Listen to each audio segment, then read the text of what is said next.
فضيحة، رصيدك في الستر خلص. رصيدك في الستر خلص بأمر من رب العالمين.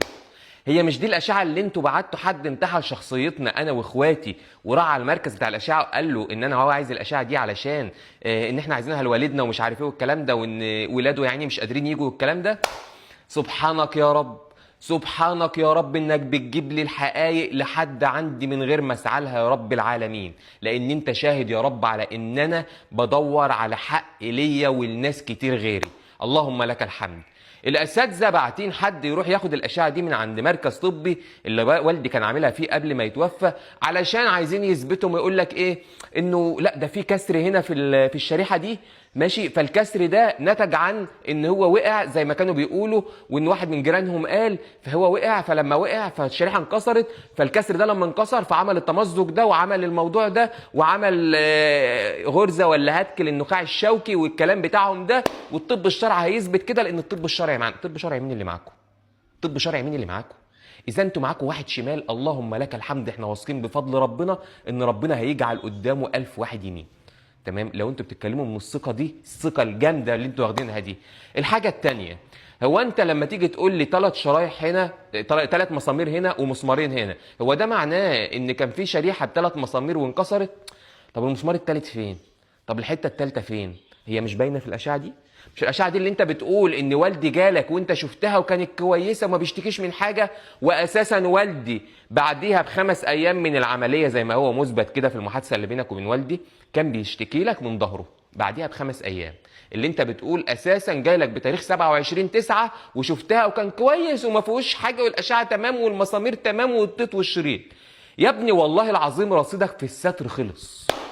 ما تحاولوش، ما تحاولوش، هو ربنا رايد، ربنا رايد بفضيحتكم. ربنا رايد بفضيحتكم. زي ما خدتوا واحد كده من البلد، واحد من البلد تاني خده، مش هقول اسماء دلوقتي لان كل واحد ليه قعدته، وهاخد حقي من قلب عيون الجميع، من قلب عيون الجميع. تمام؟ وخده راح بيه الشهر العقاري علشان يسجل اقواله ان والدي راح عندك وهم قاعدين، والدي كان كويس ومش عارف ايه والكلام ده.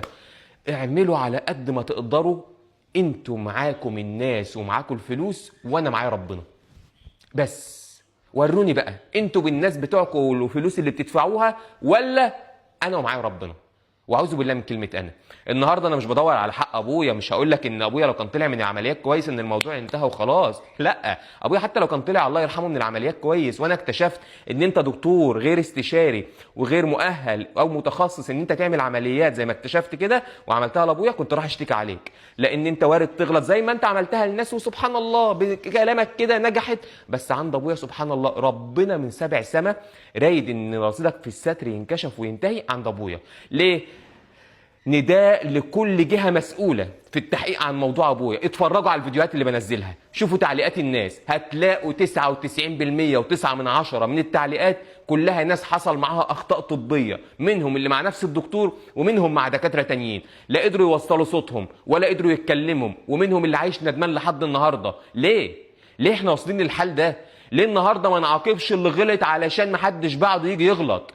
انا النهارده مش طالع اقول لك انت خدت ابويا وموتته والكلام ده، لا، بس انت غير متخصص، فانت مجرد ان انت تروح تفتح لابويا عمليه اول مره في مستشفى وانت دكتور غير متخصص انك تعمل عمليات، والمستشفى رغم كده تفتح لك باب العمليات وهي عارفه ان انت دكتور غير استشاري ومتخصص، وتسمح ان يجري عمليه وبعدين يحصل تلاعب في الاوراق وتحط اسم دكتور تاني، تفتح ظهر ابويا في مركز نساء وتوليد بتاع ابوك والمركز يطلع غير مرخص في عياده نساء وتوليد، تمام، وتفتح ظهر ابويا كامل تشقه وابويا يموت بعديها، وكل ده بتدورهم وتقولوا ثغرات وهتطلعوا تعملوا.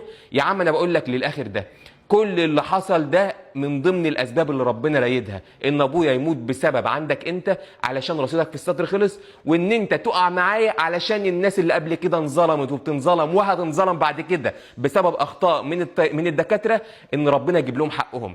ان النهارده الفيديو ده وغيره وغيره زي ما انت بتشير وانت بتشيري الفيديو ده، هيشوفوا دكاتره زي الدكتور ده، دكاتره بيلعبوا بينا، هيعدوا للمليون قبليها، وكل واحد يحصل معاه حاجه يطلع يتكلم. ايه يعني ابوك هيطلع من المقبره يتشرح؟ ايه يعني ابوك هيتشرح اصلا ما في المستشفى؟ ما مش هيشرحوها، هيسرقوا لك اعضائه. لا، ده هم هياخدوا الحاجه اللي يقدروا يثبتوا بيها حقك، اللي تقدر تجيب حقوقك بيها. الروح طلعت للي خالقها. سيبوكم من الكلام ده، انا اتقال كلام بصوا في حقي، وباذن الله وباذن الله وباذن الله هيجي يوم اقف فيه قدام الكعبه هحاسب وهدي على كل واحد غلط فيا وذم فيا وقال في حق حاجه او طالع يقول بيتاجر في ابوه. النهارده ما بتكلمش بلساني لوحدي على حاجه وعلى غلط، لا، النهارده بتكلم بلسان كل الناس اللي بتشوف الفيديو ده وحصل معاهم كده. مش عايزين المهزله دي ولا اللي حصل لابويا يحصل لاي حد تاني. ربنا يحفظ اهل بيوتكم يا رب. ولسه عندي ثقه في قانون كفر الشيخ ونيابه كفر الشيخ، وعندي ثقه في الطب الشرعي، وعندي ثقه قبلهم الاثنين في ربنا، ان ربنا من سابع سما هينصفني زي ما بيجي لي اخباركم اول باول لحد باب بيتي. باذنك يا رب ربنا قادر ان يكسركم قدام عينيا وقدام عين الناس. السلام عليكم.